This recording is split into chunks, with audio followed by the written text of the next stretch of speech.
Sego Guego. Today I'm going to be talking about animals and their footprints, both in English and in Mohawk.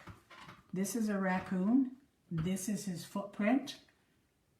And raccoon is at deer roam. This is a rabbit, and this is his footprint. And it's Dehahund Danego.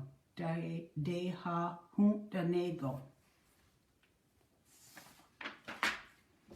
This is a grizzly bear, and this is his footprint.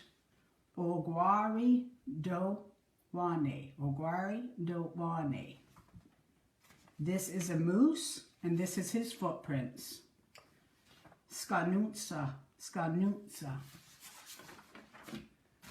This is a coyote, and this is his footprints. Gani wa gwa ho da'a. Gani wa gwa ho da'a. This is a mouse, and this is his footprint. Ojinoa. Ojinoa. Oh no.